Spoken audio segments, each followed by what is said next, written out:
Hey guys, this is Squeeze the Deck, and today we are going to look at how to squeeze the most from The Witcher 3. Um, we will have a look on what settings, when applied, are going to give you the best experience, not necessarily like the biggest like amount of power and maximum like FPS and stuff, but rather like enjoyable experience that usually sits somewhere a bit low. Let's have a look on this. So I have deliberately not let you show the FPS so that you can see these are my optimal settings. I was fiddling with this for quite some time. I was especially looking for those options in graphic settings that are tanking the performance the most, and based on that I came up with this kind of settings template. So as you can see, it looks really smooth. I'm in a village close to that red baron or blood baron.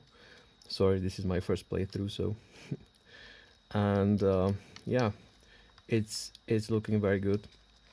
I can tell you straight away that I'm running some low settings, some high settings, some medium settings. It's a mixture of these, specifically tuned for Steam Deck. By that I mean things that you cannot see that well on that small screen are like turned off or lowered, and things that really matter are set to maximal ultra even. So here you can see we are doing very good. And now I will tell you that this is 45 FPS, which I find the best. You can see that we are at 45 FPS here. I'll give you the whole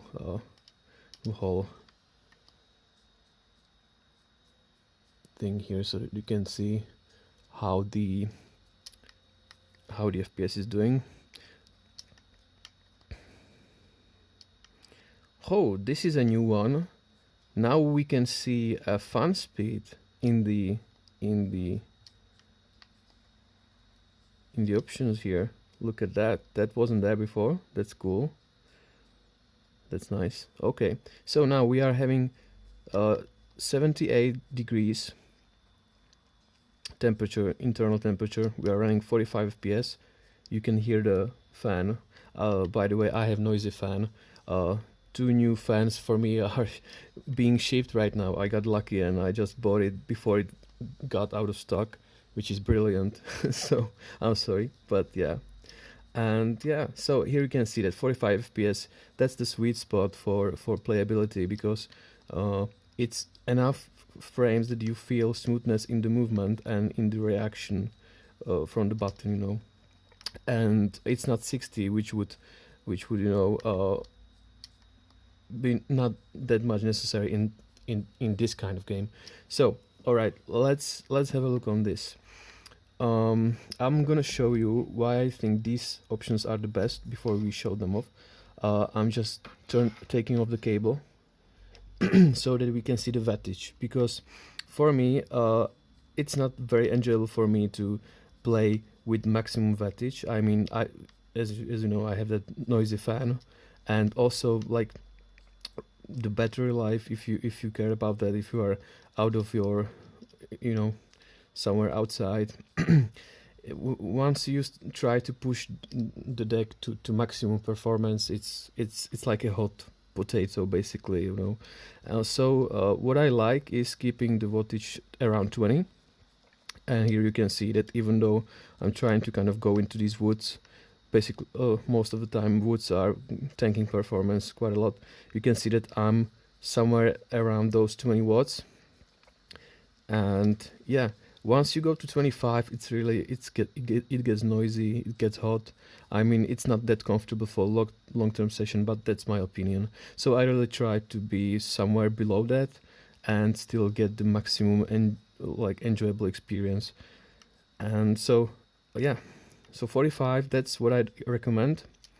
And 40, for example, 40 for me, I can feel it. I can feel that it's 40, but 45 feels really close to 60 to me.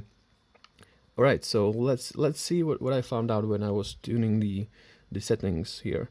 You can see that we are very nicely sitting at around 78 degrees, 45 FPS, and currently we are at 17.4 watts, which is just great.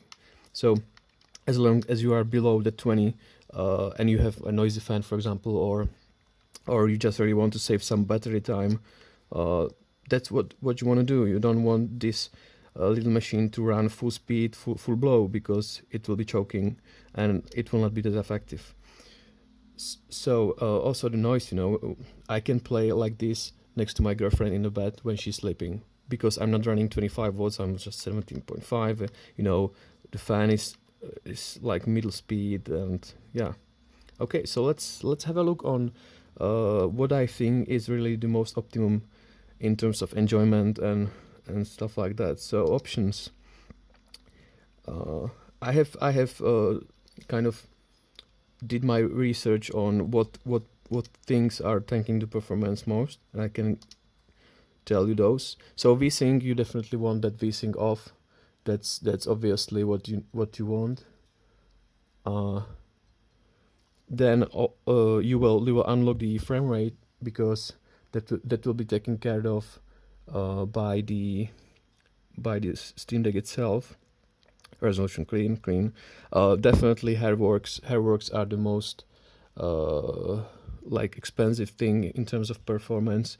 You definitely need this off. You don't need to see Geralt having like wild live hair.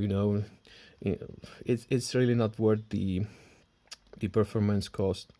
And so this is turned off. And then we have number of background characters. I have it on high.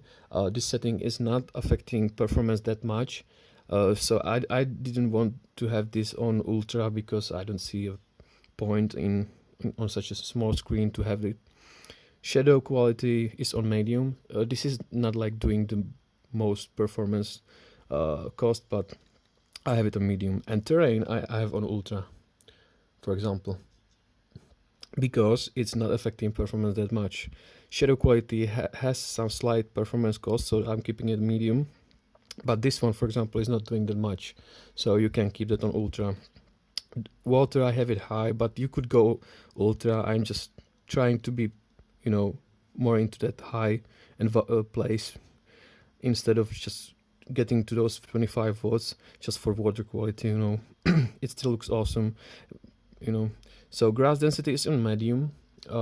This could also be on high, but I have it on medium because there's already too much of grass around. Texture quality is interesting because I have it on ultra. I have it on ultra because it's not affecting that much as you would think, and you can just set it to ultra and have a nice texture quality while playing. And this is the most important thing right here: foliage visibility range. I have it on medium. This is tanking performance the most right after the Hairworks. So this is the second place you want to look at when optimizing for your deck, and you want this one to be on medium, or you can turn it to low. But for that 45 FPS below 20 wattage, foliage visibility range on medium is just great.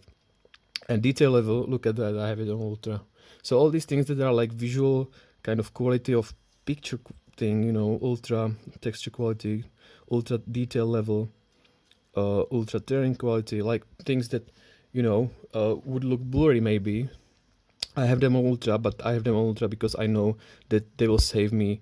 They will save me like 1 FPS or 2 FPS if I turn them lower. But those things that I know that are really tanking it are turned like to medium or low. So yeah, this is the settings I have. 45 FPS stable. Let's have a look on post-processing. So I have motion blur on. I know that it's not, some people cannot play with this, but I feel like in case of this game, it's better to kind of have that motion blur. With 45 FPS, it's just much better experience in my opinion to have it like that. Blur I have turned off because I felt like this is for like motion camera, motion of camera. So that I turned on, but this one I didn't like it much. It didn't do the justice to graphics. Anti-aliasing, especially on such low resolution, yeah, definitely turned on. Bloom is turned on. Sharpening, don't go with sharpening too high. It could look really like artificial, I would say. I settled on low, and I find that the best. If you would turn it off, it would start looking a bit blurry, so low is much better for me. Ambient occlusion is the third most tanking thing that you can set up.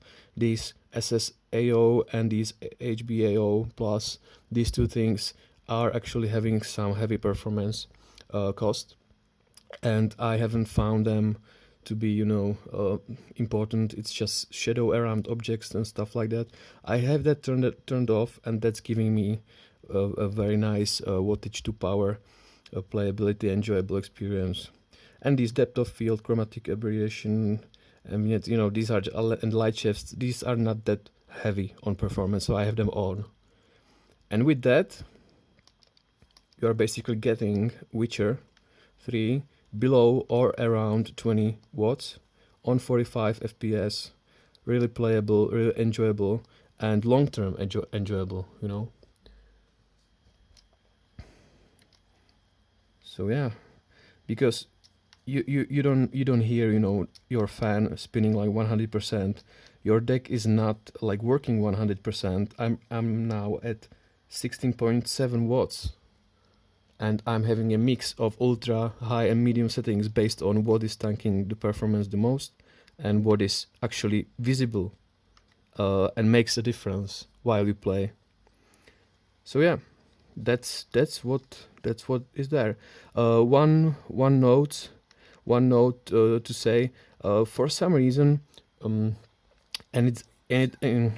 shut up, girl. And it happens with Proton Experimental as well. For some reason, I'm getting like stuttering, like micro stuttering every time I loot something.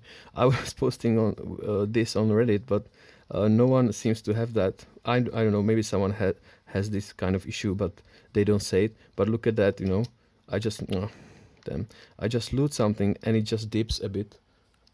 Look. Damn. That was looted already, sorry. This one? Yeah. So look at that. So see that? See that dip?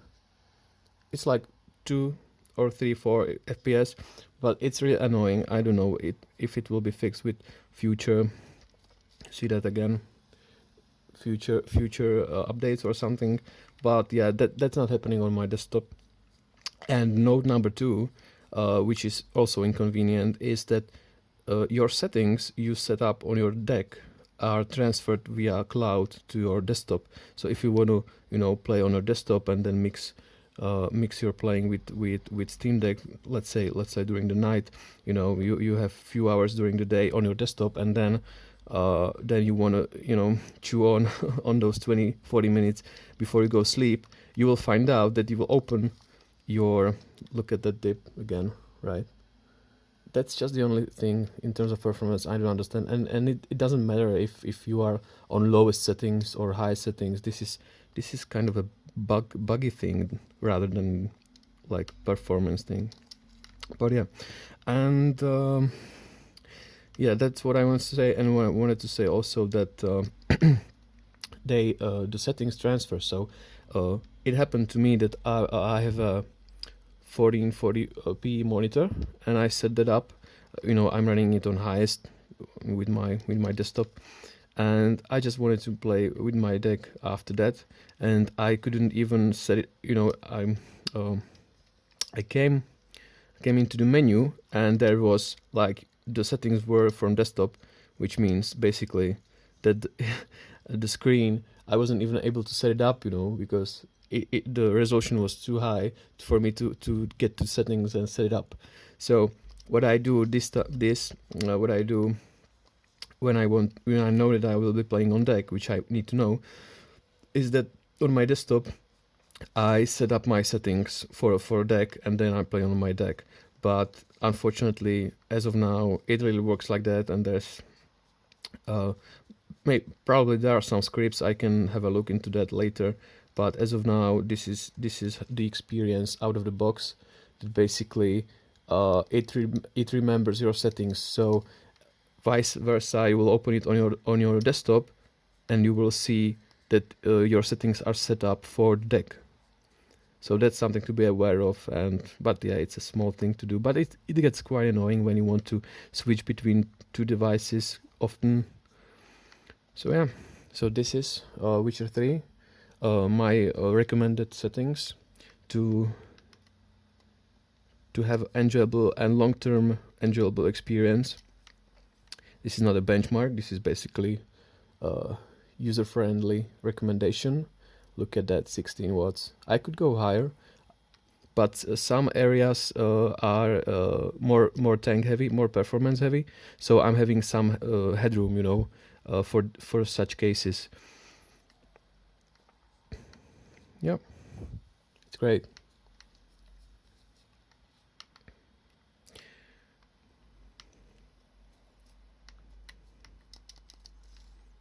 Those dips are annoying though.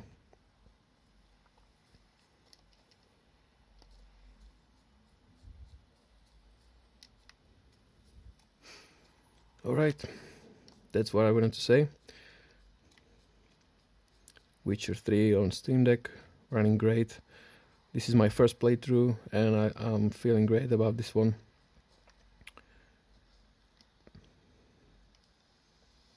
Okay, cheers guys.